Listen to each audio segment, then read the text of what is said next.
काला धन व भ्रष्ट व्यवस्थाओं के खिलाफ पूरे राष्ट्र में बिगुल फूंकने वाले राष्ट्र नायक स्वामी रामदेव जी महाराज भारत स्वाभिमान यात्रा के तहत आजकल गोवा में हैं।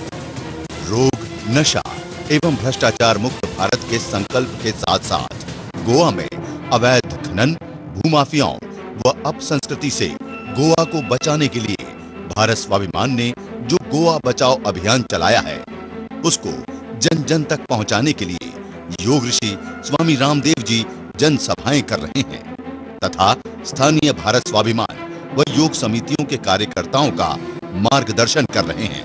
हमारे गांव मुक्त करा के संकल्प के साथ ये कस्टोडियन प्रॉपर्टी एक्ट ऐसा लूटने वाला कानून, हमें अपने भूमि अधिकारों से वंचित करने वाला कानून बना करके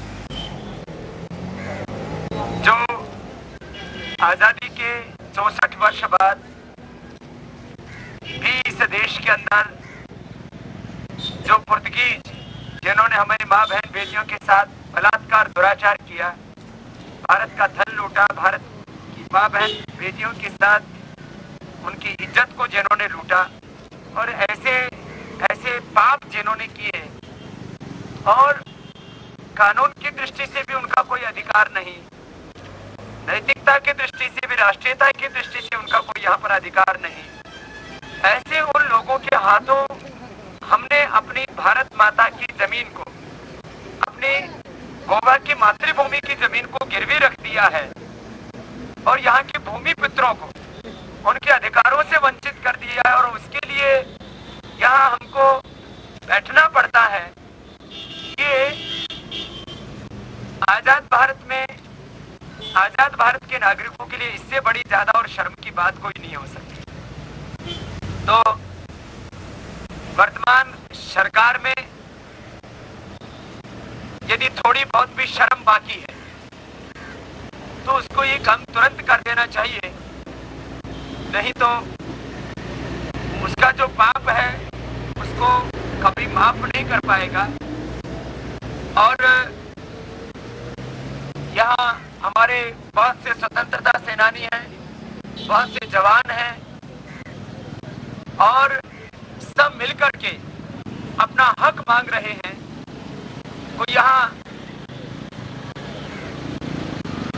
सरकार से कोई नाजायज मांग नहीं कर रहे, कोई हम भीख नहीं मांग रहे, यहाँ तो अपना ही अधिकार मांग रहे और अपना अधिकार मांगने के लिए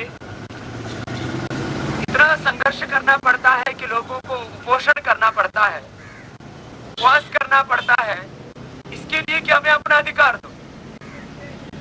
और ये कहते हैं कि ये तो कानून की चूक है, कानून की चूक नहीं है। गलत कानून बना करके, लैंड एक्विजिशन एक्ट जैसे एक्ट बना करके देश को लूटा जा सकता है। इस देश में सामाजिक दृष्टि से, आध्यात्मिक दृष्टि से शराब बेचना पाप है। जब शराब बेचने का कानून बनाया जा सकता हो, शराब बेचने को लीगली जायज ठहराया जा सकता है, भूमि अधिग्रहण एक्ट बना करके देश की जमीन को लूटा जा सकता है, तो ये यदि कानून भी हमें बदलना पड़े तो कानून बदल दे, तो हमारे ऊपर है। तो गोवा सरकार को इसके ऊपर तुरंत एक्शन लेना चाहिए और नए गांव में एक नया इतिहास बनना चाहिए। और इस अभियान को समर्थन देने के लिए आज भी हम आए हैं और हमारा पूरा संगठन और मैं स्वयं इस पूरे अभियान में हम साथ में हैं और किसी भी कीमत पर हम 9 गांवों को बचाएंगे। कार्यकर्ताओं को संबोधित करने के उपरांत युग पुरोधा स्वामी रामदेव जी महाराज पहुंचे वास्को चिखली स्थित स्पोर्ट्स कॉम्प्लेक्स में, जहां पर गोवा बचाओ सम्मेलन में कार्यकर्ताओं के साथ साथ हजारों गोवावासी उपस्थित थे। यहां के मंच पर गणमान्य व्यक्तियों ने दीप प्रज्वलन किया एवं स्वामी जी को पुष्प भेंट कर आशीर्वाद प्राप्त किया। तदुपरांत जननायक स्वामी रामदेव जी ने अपने उद्बोधन में कहा, आज की सुहानी शाम पर भारत की धार्मिक, आध्यात्मिक, सांस्कृतिक और ऐतिहासिक शहर इस गोवा की सबसे वैभवशाली स्थान इस वास्को चिखली के सभी हमारे भाई बहनों को मैं अपनी ओर से हृदय से पूर्वक बहुत बहुत प्रणाम और अभिनंदन करता हूं।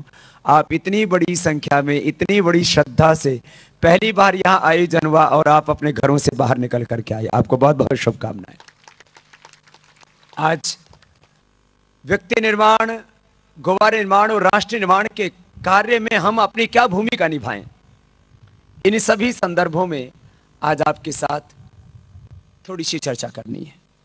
गोवा के अंदर अब एक नया मास्टर प्लान बना करके, नया लैंड एक्विजिशन एक्ट बना करके सारी खेती की जमीन को नष्ट किया जा रहा है।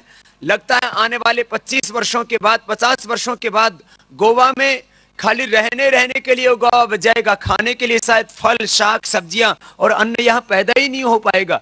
तो आज से यदि हम 25 साल, 50 साल का बाद का नहीं सोचेंगे तो कैसे बचेगा गोवा? जिस तरह से यहां आयरन ओर का लूट हो रहा है, यदि ये लूट ऐसे ही जारी रही तो 25 वर्षों के बाद में गोवा के अंदर कोई प्राकृतिक संपदा शेष नहीं रहेगी। गोवा पूरी तरह से खाली हो जाएगा, खोखला हो जाएगा, बर्बाद हो जाएगा। और ये इतना बड़ा इश्यू है, पूरे देश में जितना आयरन ओर है, पूरे देश में जितना लोहा है, अनुमानतः ऐसा बताते हैं कि करीब 25% इस गोवा में है। गोवा की जो समस्याएं हैं उसके ऊपर भी हमें गंभीरता से सोचना होगा। हम अपने इन बच्चों को क्या सिखाना चाहते हैं? सुरा सुंदरी का खुला खेल यहां पर होता है। पूरे देश में जुआ खेलने के लिए कहीं लाइसेंस नहीं है, और यहां बोले हमने लैंड पर, गोवा की लैंड के ऊपर, जमीन के ऊपर जुआ खेलने के लिए लाइसेंस नहीं दिया, हमने तो पानी के ऊपर दे रखा है। और ये कहते हैं कि उसमें तो जो है ना, जो आने वाले जो पर्यटक हैं, टूरिस्ट लोग हैं, वो जुआ खेलते हैं। लेकिन हकीकत यह है कि शायद 10-20% बाहर के लोग जुआ खेलते होंगे, 80-90% तो गोवा के ही लोग जुआ खेलते हैं। और यदि हमने ना बचाया तो हमारे आने वाली पीढ़ियों के लिए बड़ा खतरनाक होगा। इस बार मैंने 3 दिन का समय 2011 के अंत में निकाला है गोवा के लिए। लेकिन यदि आप पहल करने के लिए तैयार हैं तो हम आप जितना चाहेंगे उतना गोवा के लिए समय निकालेंगे और इस गोवा को किसी भी कीमत पर बचाएंगे। मैं गोवा में पैदा नहीं हुआ, लेकिन गोवा के लोगों ने मुझे इतना स्नेह किया है, इतना प्यार दिया है, मुझ पर इतना विश्वास किया है। जब जब मैं यहां पर आया हूं, मैंने अपने सामने हजारों लाखों लोगों को पाया है, और जो नहीं भी आ पाते किसी कारणवश, उनके दिलों में भी जो विश्वास है, जो श्रद्धा है, जो भरोसा है, और उनके दिलों में भी जो पीड़ा है, मैं उन सबके संकल्पों को आत्मसात करते हुए एक स्वस्थ, समृद्ध और वैभवशाली गोवा बनाने के लिए एक प्रतिबद्धता आप सबकी ओर से, यहां पर आप सबकी ओर से एक ऐसा संकल्प चाहता हूं कि पूरे देश में यदि स्वास्थ्य की बात हो, समृद्धि की बात हो, संस्कारों की बात हो, पूरे देश में ऊंचे आदर्शों और मूल्यों की बात हो, तो उसमें गोवा सबसे आगे मिले। मैं ये अपेक्षा लेकर के आपके बीच में आया, ये सात्विक सदिच्छा लेकर के आपके बीच आया हूं। भाई बहनों, अब गोवा में एक नया काम ये शुरू करना पड़ेगा कि गोवा में अब माइनिंग उतनी ही होगी जितना प्रोसेस हमारे यहां पर होगा, उतना ही आयरन और खोदा जाएगा जितना यहां पर लोहा बनकर के तैयार होगा, और वो हिंदुस्तान के निर्माण में काम आएगा। बाकी क्यों बाहर जाएगा? क्या कुछ लोगों को ही करोड़पति बनाने का हमने ठेका लिया हुआ है, जिन्होंने 10, 20, 50 हजार करोड़ रुपए बना लिए हैं? कितना लूटेंगे वो? और यहां आम आदमी, ये आम आदमी का अधिकार है, आम आदमी की संपत्ति है, ये आम आदमी की प्रॉपर्टी है, ये हमारी गोवा की संपत्ति है, हमारी राष्ट्र की संपत्ति है, और उसके ऊपर हमारा अधिकार है। ये तो एक इश्यू है, इसके ऊपर ध्यान देना होगा। ये काला धन क्या होता है? ओवर इनवाइसिंग, अंडर इनवाइसिंग, इसमें सबसे ज्यादा काला धन बाहर जाता है। अब यहां से भेजा 10,000 करोड़ का लोहा, उसका बिलिंग हुआ 1000 करोड़ का, 9000 करोड़ कहां गया? बाहर की बाहर ले लिया, वही तो दुनिया के सब बैंकों के अंदर जमा है। यह काला धन। तो यहां के जो मुख्य मुद्दे हैं आप भी उनसे सहमत होंगे, और खाली सहमति नहीं होना है, अब इसके लिए आपको अहिंसात्मक आक्रामकता अपनानी पड़ेगी। देखो, अच्छी हेल्थ योग से मिल जाएगी, इसमें कोई शंका नहीं है, आपका मन भी बहुत खुश रहेगा, लेकिन अपनी जिंदगी का सबसे बड़ा मकसद क्या है? फिर यहां आकर के हम अक्सर मौन हो जाते हैं। जिंदगी का सबसे बड़ा मकसद है, जीवन का सबसे बड़ा लक्ष्य ध्येय है, जीवन में जो परम सत्य है, अंतिम सत्य है, इसका साक्षात्कार। ये बहुत गहरी बात है, जरा थोड़ी देर शांत होकर के सुनना, 2 मिनट की बात है, पूरी हो जाएगी। फिर इसके बाद अपनी बात को पूरा करके मैं आगे बढ़ जाऊंगा। एक सामान्य सत्य है जो हम देख रहे हैं, अलग अलग मनुष्यों के रूप में अलग अलग अस्तित्व, अलग अलग जीवों के रूप में अलग अलग अस्तित्व, इस ब्रह्मांड का अलग अलग आकार, अलग अलग तरह की सुख, अलग अलग तरह की समृद्धि, अलग अलग तरह का ऐश्वर्य, ये जो दिख रहा है जगत, ये सामान्य सत्य है। दिखने वाले जगत के पीछे जो न दिखने वाली शक्ति काम कर रही है, वो अंतिम सत्य है, वो शाश्वत सत्य है। ये सामान्य सुख दिख रहा है, लेकिन अंतिम सुख क्या है, परम सुख क्या है, वह यही आध्यात्मिकता है।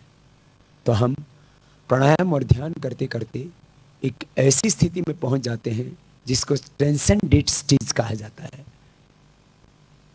उस अंतिम सत्य का दर्शन हमें खुद होने लगता है, और हमें महसूस होता है कि जीवन का अंतिम सत्य तो केवल भगवान है। सारा सुख वहीं से आ रहा है, जीवन वही दे रहा है, प्राण वही दे रहा है, उसी ने हमें सब कुछ दिया है जीवन में। देखो, अपने ऊपर ही विचार करो, और फिर इस सारे संसार को भी देखोगे, जो अपने भीतर है वही बाहर है। सबके भीतर एक ही आत्मा, एक ही परमात्मा, सबके भीतर एक ही जैसा मन, सबके एक ही जैसी चेष्टाएं, सबके शरीर के इंद्रियों के मन के मूल तत्व एक। अपने भीतर मस्तिष्क में जो प्रेरणा देता है वह भगवान है।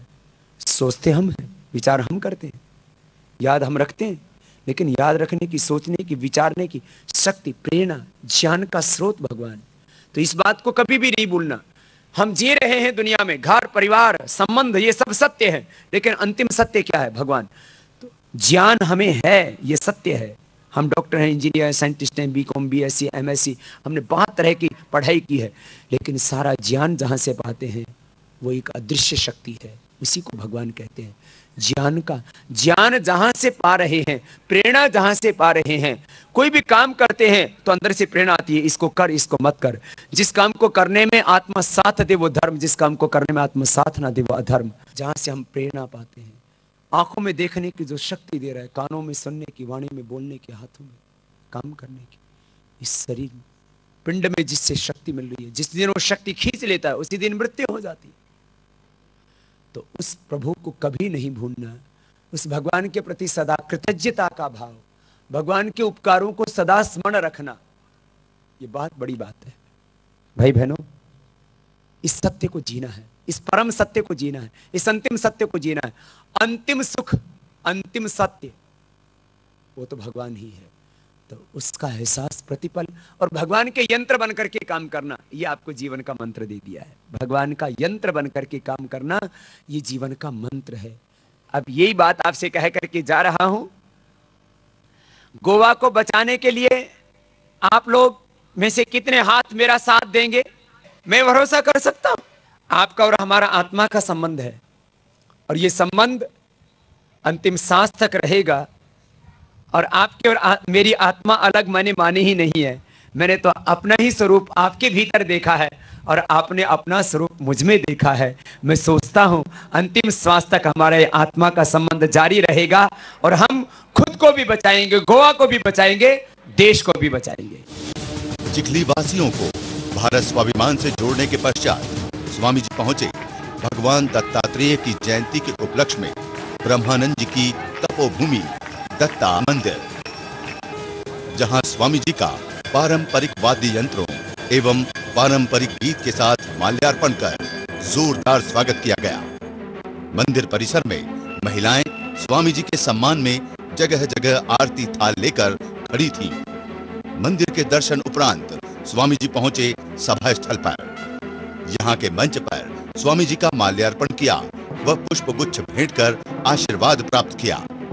तदुपरांत युग पुरोधा स्वामी रामदेव जी ने वहां उपस्थित हजारों लोगों को धर्म रक्षा के साथ साथ राष्ट्र रक्षा के लिए प्रेरित किया। जिन्होंने इस श्री क्षेत्र तपोभूमि पर तप किया और जहां कोई संत, कोई योगी, कोई ऋषि मुनि महापुरुष तप करता है, वो भूमि तो अपने आप ही तपोभूमि हो जाती है, पुण्य भूमि हो जाती है, तीर्थ हो जाती है। तो ये श्री क्षेत्र तपोभूमि ही नहीं, ये तो तीर्थ भूमि ही नहीं, ये तो महातीर्थ है, महापुण्य धाम है। और ऐसे इस महातीर्थ, इस पुण्य धाम पर उस ब्रह्म के आनंद में जो सदा निमग्न रहते थे, ऐसे संत मौली, ऋषि मुनि, जो भी उनको कहा जाए, ऐसे उस पूज्य स्वामी ब्रह्मानंद जी के तप से बड़ा सौभाग्य मुझे मिला कि इस दत्तपीठ में आकर के, इस श्री पद्मनाभ शिष्य परंपरा की इस पुण्य भूमि में आकर के आज का ही संयोग लिखा था। मैं अपनी बात को आगे बढ़ाता हुआ यही कहूंगा कि हम सब गुरु दत्तात्रेय, जो हमारी ऋषि परंपरा, हमारी ऋषि संस्कृति में जिनका यश बहुत ऊंचा है, स्वस्थ और समृद्ध भारत का सपना, रोग मुक्त, भ्रष्टाचार मुक्त भारत का संकल्प अपने हृदय में सजो के पूरा देश दुख से मुक्त हो, रोग से मुक्त हो, दारिद्र्य से मुक्त हो, आध्यात्मिक समृद्धि और आर्थिक समृद्धि अपनी भारत भूमि पर पुनः आए। हमारा भारतवर्ष न पहले कमजोर था, न आज कमजोर और दरिद्र है। कुछ लोगों ने भारत माता के साथ धोखा, विश्वासघात करके इस भारत माता को दरिद्र बना दिया। आज खान से लथपथ है भारत माता, उसकी बेटे बेटियां तड़प रहे हैं भूख से। अब हमारा कर्तव्य बनता है कि अपनी मातृभूमि के लिए कुछ करें। अब ये काला धन भी लाना है, भ्रष्टाचार में मिटाना है, स्वदेशी व्यवस्था को भी लाना है। आज स्वतंत्र भारत में जो विदेशी तंत्र, ब्रिटिश रूल चल रहा है, उसके कारण से देश लूटा जा रहा है। और इन राष्ट्रीय मुद्दों के साथ साथ यदि मैं गोवा की भी बात करूं, तो आज मैं गोवा का कुल मूल्यांकन कर रहा था, तो पिछले 50-60 सालों में जो पुर्तगालियों ने लूटा, उस समय की बात नहीं कर रहा हूं। आजादी के पिछले 50-60 वर्षों में ही करीब 450 मिलियन टन यहां से खाली आयरन ओर ही लूटा है, बाकी और लूट तो बाकी अलग है। उसी का जब हमने मूल्यांकन किया कि इसका कुल कितना मूल्य होता है, तो 7 लाख करोड़ रुपए, 7 करोड़ नहीं, 7,000, 70,000 करोड़ नहीं, कितना, 7 लाख करोड़ रुपए। इतना का तो खाली यहां से लोहा लूट लिया है, आयरन ओर, पिछले 50 वर्षों में। माइनिंग माफिया, खनन माफिया, फिर भू माफिया और जुआ, सुरा सुंदरी का खेल। ओफो, यहां तो शर्म को भी शर्म आ जाए। गोवा आने वाला व्यक्ति यदि यहां की मां बहन बेटियों को यह देखे कि किसी को भी पैसे में खरीदा जा सकता, किसी को भी की इज्जत को लूटा जा सकता है, तो कितने शर्म की बात है।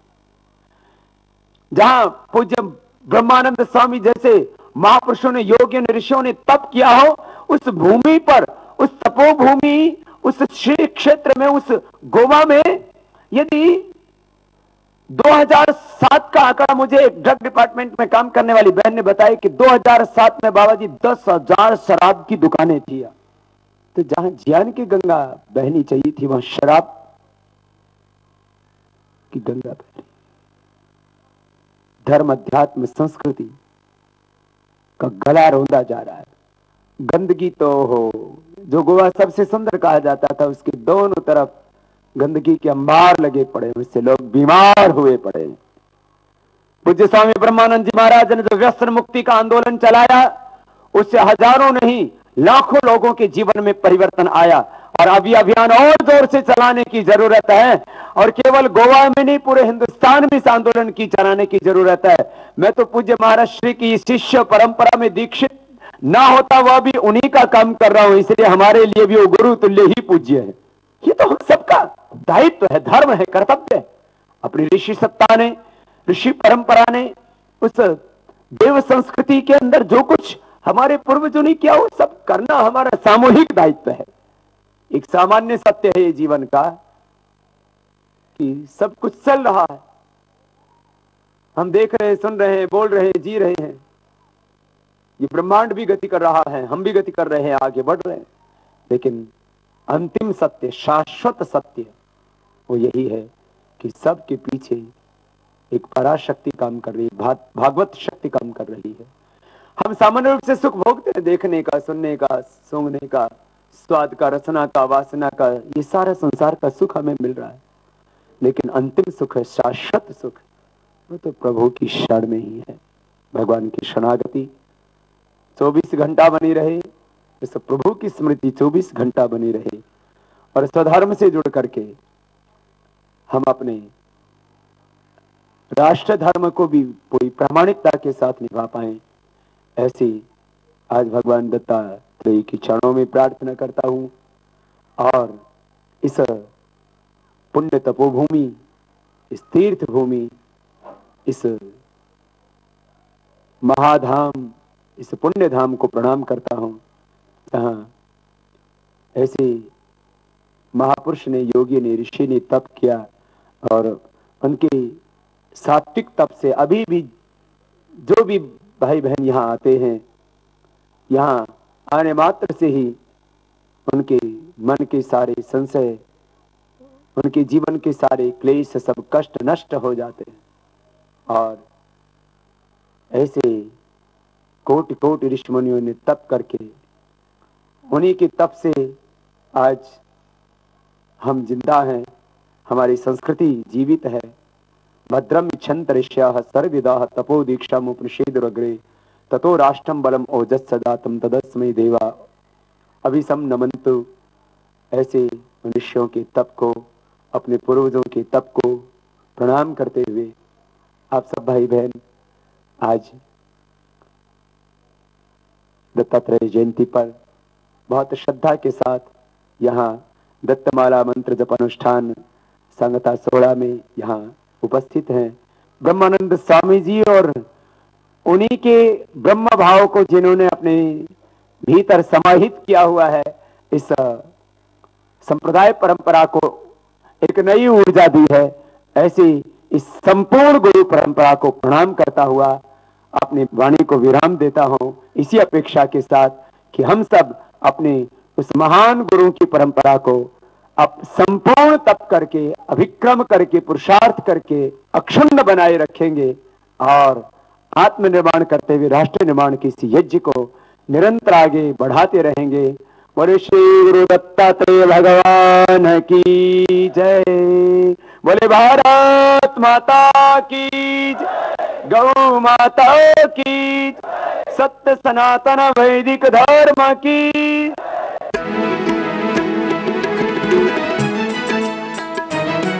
उपस्थित लोगों को प्रेरणादायी उद्बोधन देने के पश्चात स्वामी जी पहुंचे मडगांव की ऐतिहासिक जनसभा को संबोधित करने, जहां के मंच पर गणमान्य व्यक्तियों ने दीप प्रज्वलन किया एवं स्वामी जी को पुष्प गुच्छ भेंट कर आशीर्वाद प्राप्त किया। तदुपरांत राष्ट्रनायक स्वामी रामदेव जी ने अपने उद्बोधन में कहा, कहते हैं जमाने में बहुत प्रतियोगिता है, बहुत प्रतिस्पर्धा है, आगे निकलने की दौड़ लगी हुई है, और इस व्यस्तता भरी जिंदगी में आपने वक्त निकाला। मैं 5 मिनट गोवा की बात करके, देश की बात करके, गोवा निर्माण के लिए, राष्ट्र निर्माण के लिए आपसे कुछ अपने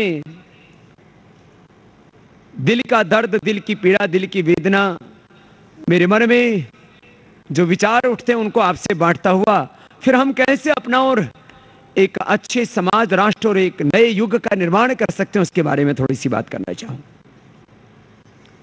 आज हमने अपने मीडिया के भाइयों के साथ साथ यहाँ के सभी एनजीओ से भी बात की और बात उभर करके ये सामने आई, यहाँ के जल, यहाँ के जंगल, यहाँ की जमीन जिसके ऊपर हमें फक्र था, आज उसके ऊपर चारों ओर से खतरा मंडरा रहा है।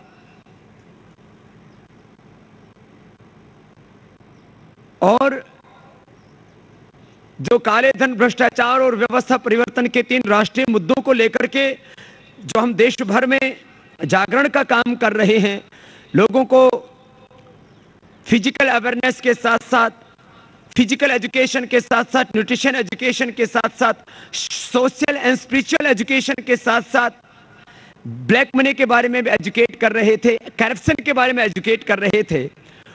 उसके विषय में मैं बाद में चर्चा करूंगा। गोवा से अपनी बात शुरू करता हूं। जो बात सामने आई उसमें 5 समस्याओं को हमने गोवा के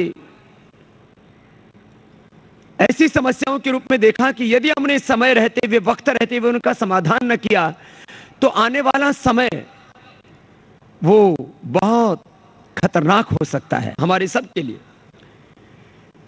एक बात इलीगल माइनिंग की, ये तो पूरे देश का एक राष्ट्रीय मुद्दा बन चुका है और इलीगल माइनिंग में गोवा सबसे टॉप पर है।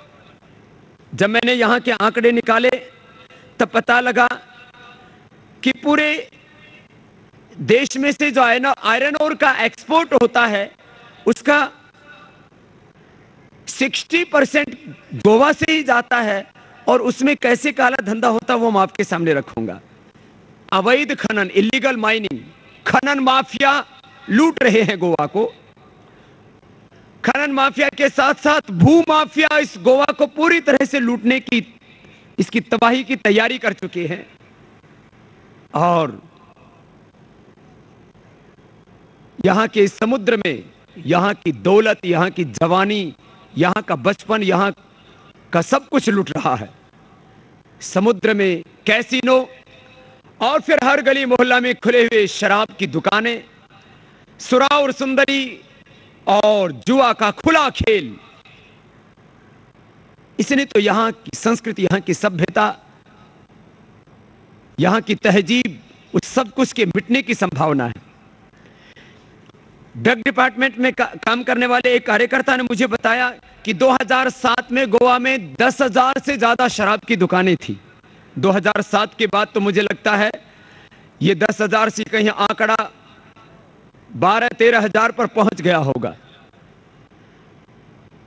खनन माफिया, भू माफिया, फिर ये चरित्र को लूटने वाले माफिया, फिर आजादी के 64 वर्षों के बाद यहां पर लोगों को अपने भू अधिकार से वंचित कर दिया गया। ये जो प्रॉपर्टी का एक्ट है उसको लगा करके अब नए गांव के लोग तो सड़क पर बैठे हुए थे, उनसे भी मैं मिल करके आया रास्ते में। सबसे ज्यादा कष्ट होता है रास्तों में चलते समय। गोवा जो सबसे खूबसूरत शहर माना जाता था, हिंदुस्तान का प्रांत माना जाता था, गोवा की दोनों तरफ की सड़कों पर गंदगी ही के ढेर लगे हुए। कुछ चीजें हमें तुरंत दिखती हैं, कुछ का प्रभाव देर से पड़ता है। अकेले गोवा के अंदर 3 सुपर स्पेशलिटी हॉस्पिटल है हार्ट के लिए। 15 लाख की पूरी आबादी नहीं है, 3 सुपर स्पेशलिटी हॉस्पिटल हार्ट के लिए। हर वर्ष हजारों लोगों की मौत होती है लीवर फेल होने से। इतनी शराब को प्रमोट किया जा रहा है, नशे को, और गंदगी किससे हो रही बीमारियां। मैं आर्थिक लूट की एक थोड़ी सी बात करके फिर अगली बात करना चाहता हूं।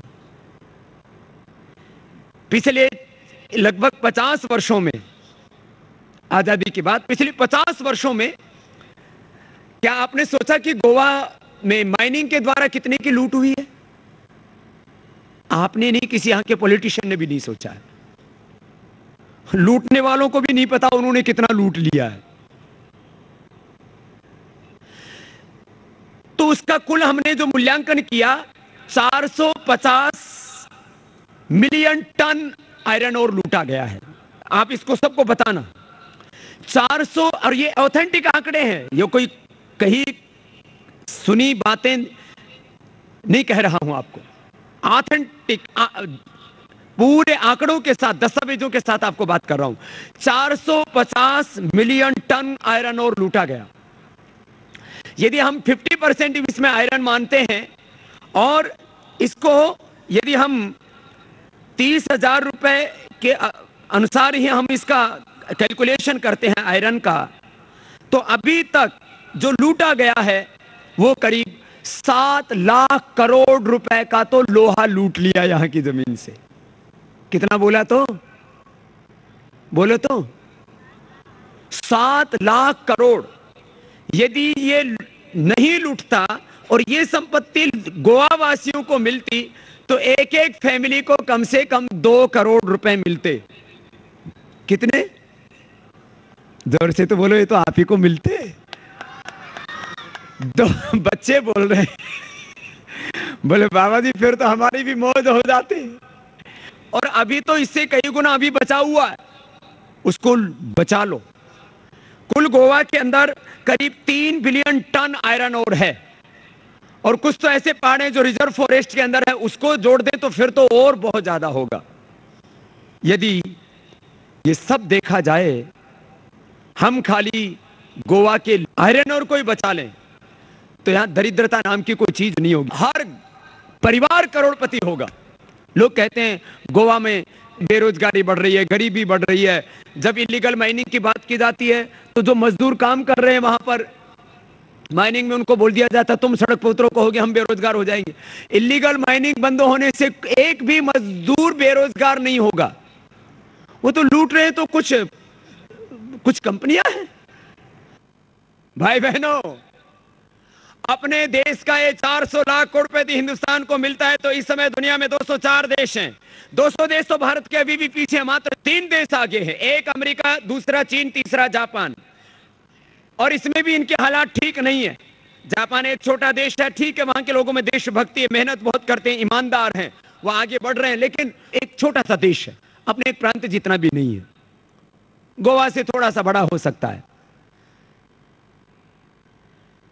लेकिन उसमें बढ़ने की सीमाएं खत्म हो गई। चीन बहुत तेजी से आगे बढ़ रहा है, नेक्स्ट वर्ल्ड सुपर पावर या तो चीन हो गया भारत में। क्यों बता रहा हूं? यूरोप और यूरो का पतन हो चुका है, सबको पता है। कभी इटली, कभी स्पेन, कभी ग्रीस, रोज आता है अखबारों में, मीडिया में, कभी भी दिवालिया हो सकते हैं। यूरोप और यूरो का पतन हो चुका है। अमेरिका और डॉलर की हालत इतनी खराब है, अमेरिका की इकोनॉमी का साइज यद्यपि 700 लाख करोड़ रुपए है, लेकिन उसके ऊपर कर्ज 1100 लाख करोड़ रुपए है। और जो दूसरे देशों ने वहां इन्वेस्ट किया हुआ है वो 21 ट्रिलियन डॉलर, वो भी करीब 1100 लाख करोड़ है। यदि अमेरिका की 100 पीढ़ियां भी आगे बीत जाएंगी तो भी ये कर्ज नहीं चुका पाएंगे। कर्ज की किस्त चुकाना उनके लिए और ब्याज चुकाना मुश्किल हो रहा है। तो अब अमेरिका का जमाना लग चुका है, यूरोप और मैंने कहा यूरो का, ब्रिटेन और पाउंड का पतन हो चुका है। अब तो चीन और भारत दो में मुकाबला है। भारत की 200 लाख करोड़ रुपए की अर्थव्यवस्था है, चीन की 500 लाख करोड़ रुपए की अर्थव्यवस्था है। यदि 400 लाख करोड़ रुपए का काला धन भारत को मिलता है तो भारत एक ही दिन में वर्ल्ड इकोनॉमिक सुपर पावर बन जाएगा और भारत के पीछे पूरी दुनिया चलेगी। यह मात्र कोई कल्पना या सपना नहीं, यह हकीकत है इस दुनिया की। यह तो मैंने राष्ट्रीय परिप्रेक्ष्य में बात की। अब वापस गोवा पर आता हूं। भ्रष्टाचार को मिटाना है, काला धन भी लाना है और स्वतंत्र भारत में चल रहे विदेशी तंत्र, ब्रिटिश तंत्र को भी मिटाना है और अपने आप को भी बचाना है। आहार और विचार का हमारे जीवन पर बहुत गहरा प्रभाव पड़ता है।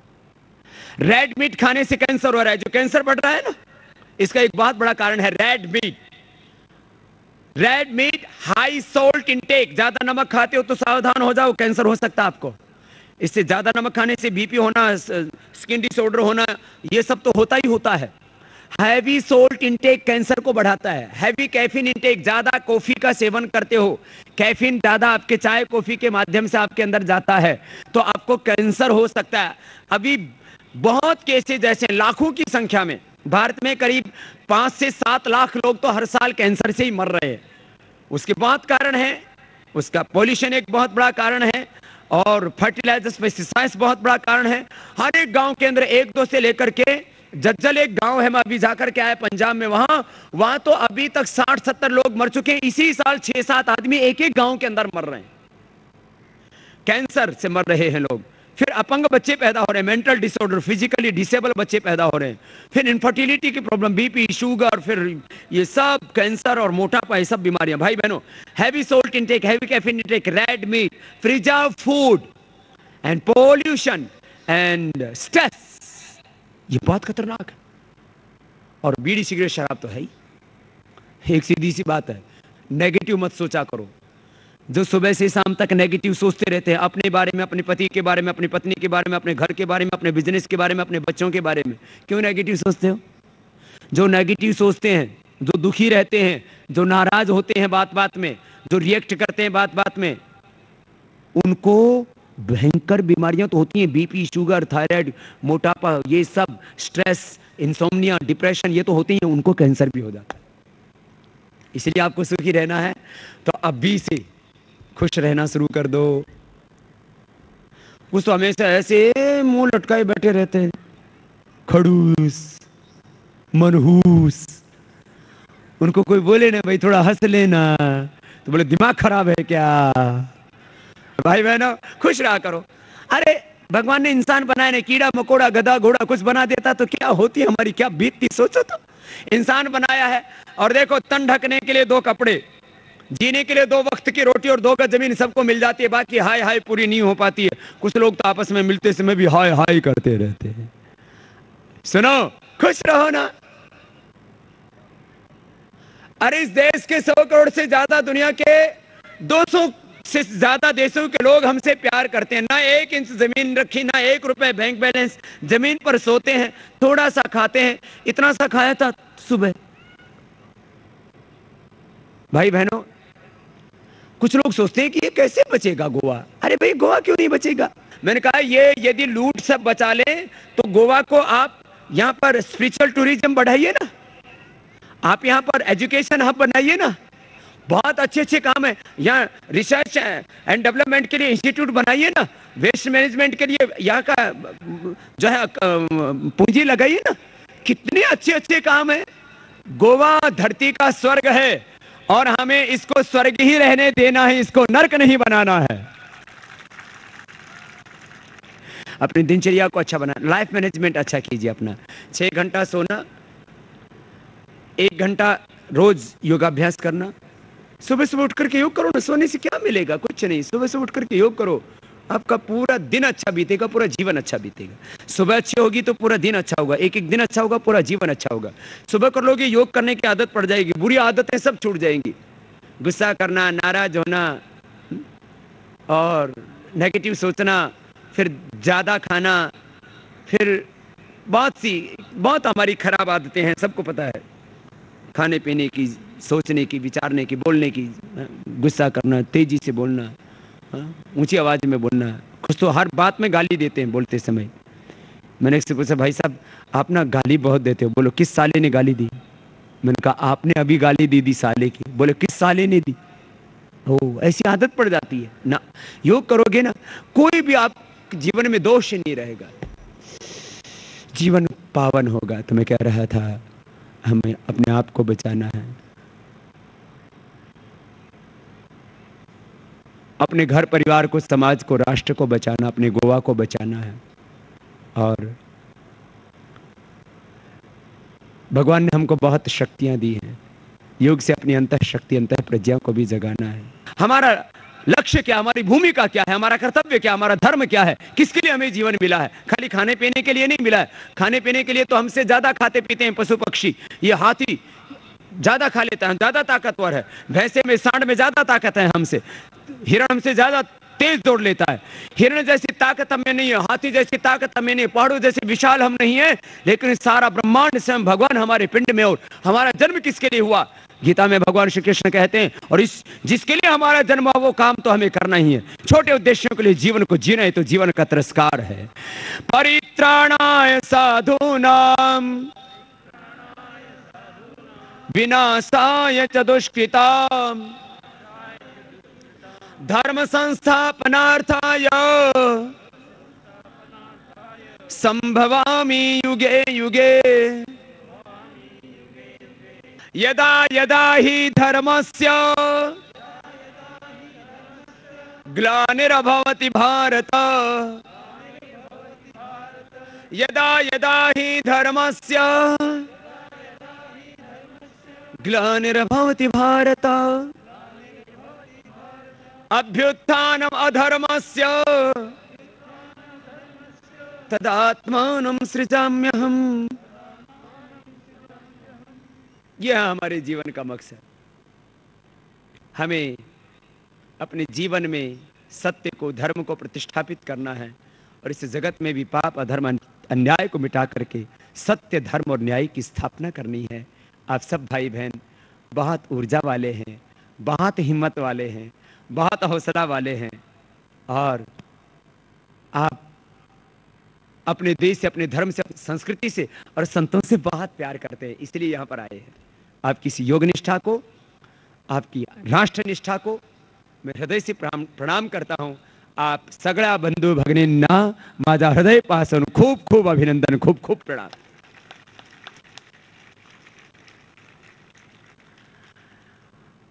हाव सुद्धा कोंकणी आणि मराठी चेर खूब मोग करता,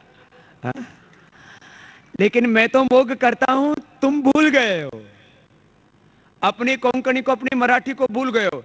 अंग्रेजी को पढ़ो, लेकिन सर्वोपरि सम्मान और सबसे ऊपर स्थान अपनी मातृभाषा का ही होना चाहिए, ये कभी नहीं भूलना चाहिए। टॉप प्रायोरिटी पर हमें किस पर गर्व होना चाहिए, सम्मान, स्वाभिमान होना चाहिए? सर्वोपरि सम्मान और सर्वोपरि स्थान, सबसे ऊंचा स्थान अपनी मातृभाषा का। दूसरे स्थान पर, तीसरे स्थान पर अंग्रेजी हो चलेगा। ब्रिटेन के लोग अंग्रेजी में बोले, उनकी मातृभाषा है। अमेरिका, कनाडा के लोग, लेकिन जर्मनी, जापान, फ्रांस, रसिया, चीन, वहां के लोग अपनी भाषा को सबसे ऊंचे स्थान पर रखते हैं। कुछ भारत के पढ़े लिखे बेवकूफ, मैं उनको बोलता हूं लिटरेट इडियट्स, अपने आप को इलीट क्लास कहते हैं वो लोग, और अपने आप को बड़ा ऐसा कहते हैं, हम ही देश को चला रहे हैं। लिटरेट इडियट लोग बोलते हैं कि अंग्रेजी नहीं पढ़ेंगे तो साइंस और टेक्नोलॉजी नहीं आएगी, प्रोग्रेस नहीं होगी, हम आधुनिकता में पिछड़ जाएंगे। मेरे भाई, हम आधुनिकता के, हम प्रगतिशीलता के, हम विज्ञान और तकनीकी के विरोधी नहीं है। विज्ञान और तकनीकी, ये टेक्नोलॉजी ब्रेन में होती है, भाषा में नहीं। क्या जापान के लोगों में टेक्नोलॉजी नहीं, उनमें ब्रेन नहीं है, वो शार्प नहीं है, वो प्रगतिशील नहीं है, वो प्रोग्रेसिव नहीं है, और वो मॉडर्न नहीं है।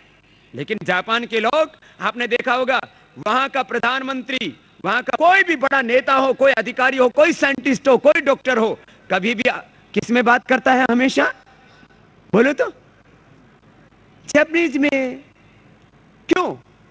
उनको अपनी भाषा पर गर्व है। ऐसे ही सभी लोगों को अपनी अपनी भाषा पर गर्व होना चाहिए। यह भी एक मुद्दा है यहां का।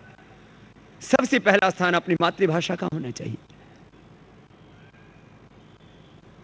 अभी एक मुद्दा पूरा नहीं होता, दूसरा मुद्दा यहां खड़ा हो जाता है। अभी मैं नए गांव की बात कर रहा था और वहां पर जो है मुझे पता लगा 373 हेक्टेयर जमीन वो पुर्तगीज को ही सौंपी हुई है, उन्हीं को कस्टोडियन बना रखा है। ओहो हो, जिन पुर्तगालियों ने हमारी माँ बहन बेटियों के साथ बलात्कार किए, अत्याचार किए, आरा मशीन में आदमी को चीर दिया था, इतने क्रूर थे। उनको अपनी भारत माता, उसको नीलाम किया हुआ अपनी ही मातृभूमि को, और भूमि पुत्रों को वंचित कर दिया। अभी एक और पता लगा, अभी एक और नया कबाड़ा हो रहा है। एक पहले तो यहाँ पुर्तगीज को सौंप दिया था, अब एक नया गांव वो रसिया को सौंपा जा रहा है, मोरजी को मास्को बनाया जा रहा है। ओहो, तो अभी क्या उसका संतुलित विकास चाहिए, हमको समन्वित विकास चाहिए। भाई बहनों, मैंने आपके सामने बहुत बातें रखी और अपनी बात को इस संकल्प के साथ मैं समाप्त करता हूं कि कितने ही लूट हो रही है, उसको बचाने के पूरे साधन भी, खाली हमने जो है यहाँ पर समस्याएं नहीं बताई हैं, उनका समाधान भी है कि जो कम से कम जो यहाँ की भूमि है उसके ऊपर अधिकार गोवा के लोगों का होना चाहिए, यहाँ की भू संपदाओं पर अधिकार गोवा का होना चाहिए, और तब ये गोवा बचेगा। और जो लोग इस लूट के लिए गुनहगार हैं, जो इस लूट के लिए जिम्मेदार हैं, उसमें से एक भी व्यक्ति अब अगले वाले चुनाव में विधानसभाओं में नहीं पहुंचना चाहिए। ऐसा सबको मिलकर के पुरुषार्थ करना चाहिए। यह हमारा कर्तव्य है, यह हमारा धर्म है अपनी मातृभूमि के प्रति। लोकतंत्र का मतलब ही यही है। लोकतंत्र को लोगों ने षड्यंत्र करके लूट तंत्र, भ्रष्ट तंत्र बना दिया है। तो मैंने अंत में आपको ये कहा कि थोड़ा हमको पॉलिटिकल एजुकेशन भी होना चाहिए।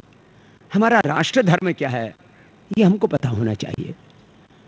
लोकतंत्र का मतलब होता है सारा देश हमारा है और हम देश के लिए हैं, तो उसके लिए सोचना चाहिए। जब मैं एक सन्यासी होकर के सोचता हूं तो आप क्यों नहीं सोचेंगे? सोचेंगे। और मैं अब आपसे एक दो प्रश्न पूछता हूं। गोवा को ऐसे ही लुटते रहना देना है या गोवा को बचाना है? बोलो। बचाना है। और गोवा को बचाने में कितने हाथ हमारा साथ देंगे? सबके सब। जो पीछे बैठे हैं भाई ऊपर, वो भी तो मेरे साथ बोलेंगे, बोले भारत माता की, भारत माता की, वंदे वंदे।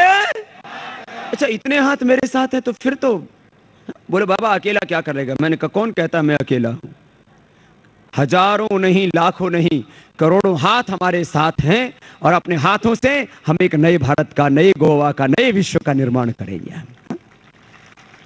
अब ये तो मैंने आपसे अपनी बात कही, अब आपकी तो बात पूछता हूं। बोले बाबा ये कैसे कैसे होगा, इसका प्रोसीजर क्या होगा, विकल्प क्या है? यहां मैं आपसे ही पूछता हूं। गोवा में देखो भाई, बाबा जी को तो चुनाव लड़ना नहीं, ना कोई राजनीति करनी है, लेकिन राजनीति देश को लूटे नहीं, इसके लिए देश को बचाना ये तो हमारा धर्म और कर्तव्य है। गोवा में विकल्प क्या होना चाहिए भाई? क्योंकि अभी 2-4 महीने बाद चुनाव होने वाले हैं। क्या होना चाहिए? और उन्हीं के हाथों में सारे अधिकार हैं, सारे राइट्स तो उन्हीं के पास है। चाहे वो माइनिंग का मुद्दा हो, चाहे लैंड का मुद्दा हो, चाहे और दूसरी गंदगी का मुद्दा हो, चाहे वो मैंने कहा कैसीनो, सुरा, सुंदरी का, सारे हमारी धर्म संस्कृति सब कुछ तो दांव पर वही लगाते हैं। तो मैं आपसे पूछता हूं, गोवा में क्या विकल्प होना चाहिए भाई? सब बोल रहे हैं सत्ता परिवर्तन। परिवर्तन करके किसको सौंपोगे? यहां मौन हो गए। नॉन करप्ट लोगों को। नॉन करप्ट लोग कहां से लाओगे? गोवा में है। सही बात है, नॉन करप्ट लोग। अरे करप्ट लोग, गोवा को लूटने वाले तो 10-20 हाथ हैं, और उसमें भी 10-20 हाथ नहीं, 3-4 तो हाथी हैं, मगरमच्छ हैं, रावण नहीं, महारावण, महाराक्षस हैं, और उनके पीछे कुछ और फिर टोली तो होती है सब जगह बदमाशों के। तो पूरे के पूरे क्या बोलते हैं उनको, वो तो एक दो सरगना होता है, बाकी वो पूरे माफियाओं का एक झुंड होता है, गिरोह होता है। भाई बहनों, तो क्या विकल्प होना चाहिए गोवा में? हैं? तो एक बात मैंने देखी, गोवा के लोग ना ठंडे बहुत है, लेकिन अभी थोड़ा गर्व होना है। जब मैं गोवा का दर्द लेकर के अपने दिल में, और गोवा को बचाने के लिए पूरा हिंदुस्तान घूमता हुआ मैं आ गया, अरे आपको तो इस मातृभूमि ने बहुत कुछ दिया है, आपको फर्ज निभाना है और गोवा को किसी भी कीमत पर बचाना है। लेकिन प्रोसीजर में तुम अटक जाते हो। पढ़े लिखे हो, डॉक्टर हो, इंजीनियर हो, MBA किए हो, BCom BSc MSc किए हुए हो, बोलो ना विकल्प क्या होगा गोवा में? बोलो तो, जोर से एक साथ बोलो ना। परिवर्तन परिवर्तन बोल रहे हैं, सत्ता परिवर्तन। फिर सत्ता किसको सौंपोगे? नॉन करप्ट अच्छे लोगों को।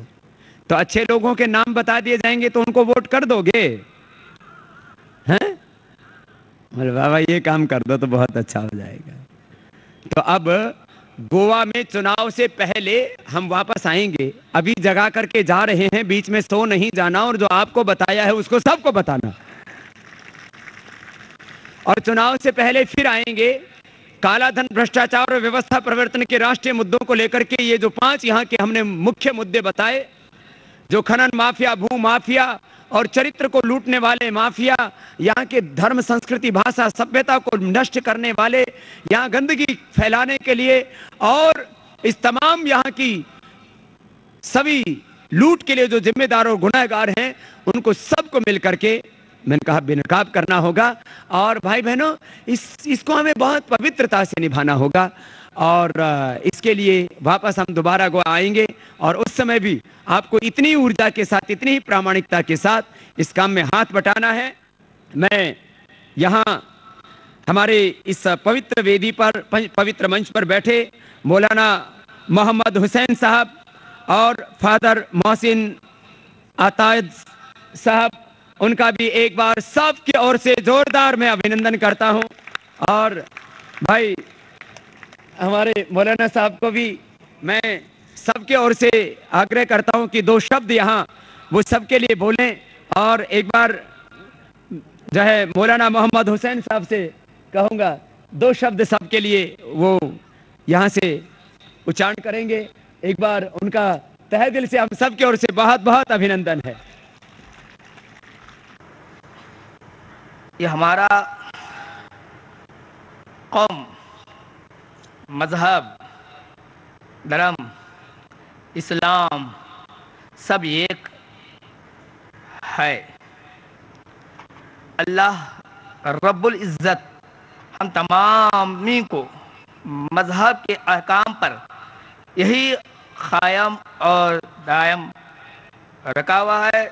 इस लिहाज पर उसकी अकीदे को सोच समझ कर राह इस्लाम पे कायम दायम पर चलने की तौफीक अता फरमाए। बहुत खुशी की बात है, मैं इनके देख रहा था और सुन रहा था, बहुत खुशी लग रही थी मुझे भी और मुझे भी अच्छा लगा। बस अब मैं क्या कहना चाहता हूँ, आप सब भी देखते रहे और मुझे भी खुशी लगी हुई है। बस अल्लाह तबारक ताला हम तमामी को यही मजहब पर, यही कायम और दायम और दुनिया में जहाँ तक रहेंगे वहाँ तक जान और माल की हिफाजत की दीदार रहे। आमीन सुमा आमीन बिरहमतिक या अरहमर राहिमीन। बहुत बहुत प्रणाम हमारे मौलाना साहब को। और हम फादर मोहसिन साहब से भी कहेंगे, वो भी आशीर्वाद के 2 शब्द यहाँ सबके लिए कहें। परम पूजा बाबा रामदेवजी, हांव तुमचे कडेन आमचेच भाशेन उलयतां आनी रामदेवजी बाबा समजतले म्हूण हांव समजतां। बाबा रामदेवजीचें आसणें हांगासर एक आमकां एक देणें, एक पुणें, एक आशिर्वाद। हांगासर ते येवन ही आमची भूंय ते पवित्र करतात आनी आमकां आपलो आशिर्वाद दितात, आमकां आपलो निरोप दितात। बाबा रामदेव सगळे धर्मा व्हरते ते एक वीर, ते महावीर। हांगासर ते आयल्यात शांतीचो निरोप आमकां सगळ्यांक दिवंक, जो भ्रष्टाचार आसा वो पयस करूंक, जी दुयेंसां आसात, ह्यो पिडा आसात, ह्यो पयस करूंक आमकां योगा वरवीं आदार दिवंक।